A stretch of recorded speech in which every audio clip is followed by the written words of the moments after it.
the best of the week on Relevant Radio. And I'm delighted to have Monsignor James Shea join me today. He's the president of the University of Mary, and he's really become one of the country's most thoughtful voices on Catholic higher education and the renewal of the Christian culture. I was just at the University of Mary not too long ago. Super impressed by this school. I think you will love it. If you're looking for a very affordable Catholic education, but you really want your student to be well-educated, more importantly, well-formed, and I check out the University of Mary. And of course, they're one of the great sponsors here at Relevant. I'm not saying it because of that. I'm saying it because I've seen it, and I have friends who send their kids to that school. Good to have you with me, Monsignor. Great to talk with you again. Welcome.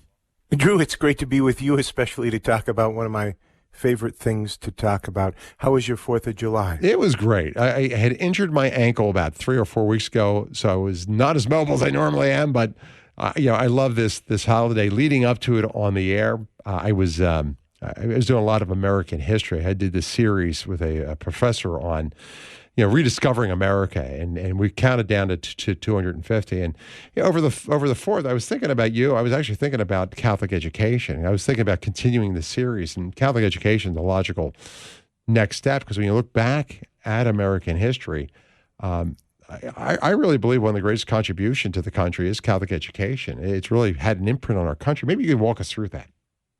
Absolutely. So Catholic education in this country, Drew, as you were saying earlier, has made a tremendous and a very, very significant impact in the fabric of our nation. And I think people don't fully understand or appreciate that. And so, I mean, you gave some of the highlights already, but it is true that Catholic education goes all the way back to colonial times, especially in Maryland, because, of course, the Carroll family and others had been present there in Maryland. And so Maryland, from the beginning, was the most Catholic of the 13 colonies. But schools were small, and a lot of the colonies had pretty serious anti-Catholic laws. And so what changed then was with the adoption of the Constitution, which guaranteed religious freedom, then Catholics were able to establish parish schools alongside growing immigrant communities. And then in the 1840s to the 1880s, there was that massive immigrant expansion and explosion, which you talked about, very large numbers of Irish and German and Italian immigrants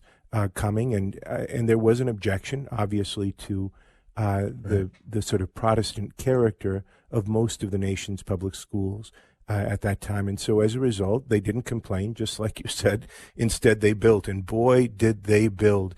The Council of Baltimore, the Third Plenary Council of Baltimore, these councils, as I think a lot of your listeners already know, the Councils of Baltimore, from which came, for instance, the Baltimore Catechism.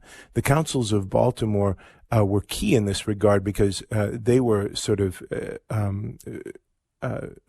fundamental to setting up the Catholic Church in this country. And the Third Plenary Council of Baltimore famously said that every single parish should do their best to establish a school. And in fact, what would happen then, and this happened all over the country, is oftentimes the school would be built before the parish church was built. And that erupted into a kind of golden age, which I'd put maybe from the beginning of the 20th century until the middle of the 1960s. From what I was able to see, I think we built to about 13,000 Catholic schools, which were operating nationwide with more than 5 million students enrolled. And these students were receiving largely from religious sisters, but also from religious brothers and priests and lay teachers, world-class education, which really deeply affected the fabric of our nation.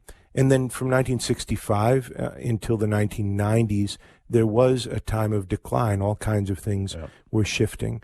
What I think we're seeing is a rebound right now. All kinds of interesting things are happening. People realize that we can't do things the way that we used to do them.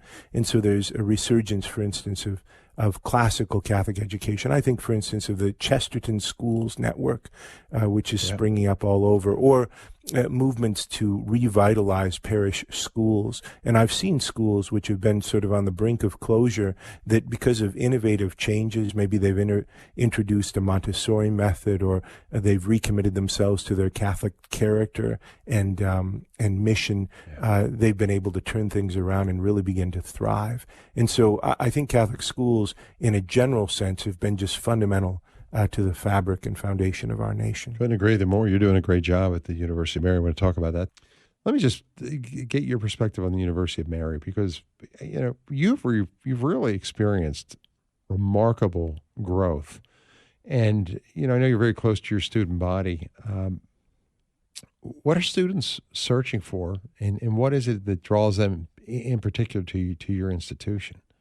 Well, the affordability is one point, and I think we've talked about this already. The fact of the matter is that Catholic education can sometimes be prohibitively expensive, and that has to do with many very complex factors.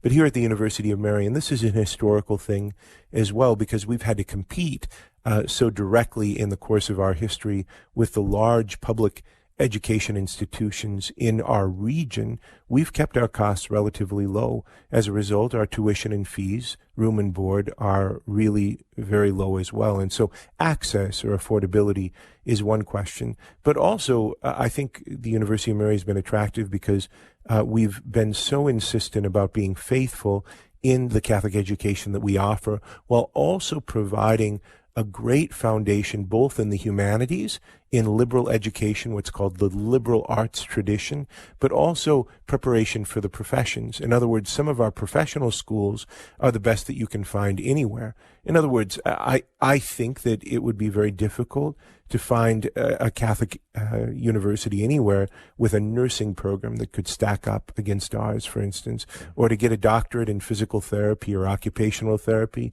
We're the place to go. We've got a great business school. We've got a wonderful school of education and behavioral sciences. Our master's in counseling program has a waiting list. Our engineering school is really amazing.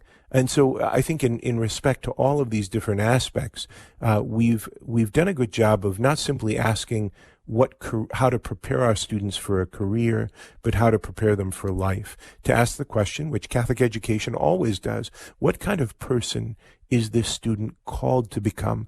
How can we form and shape them and educate them in a truly Catholic way so that all of their capacities, all of their potential is realized in the midst of the education that we offer? And that's something that's distinctive. That was the Best of the Week on Relevant Radio. The best way to listen to the Best of the Week is on the Relevant Radio app. Free and always free. Download and share the #1 free Catholic app today in the App Store.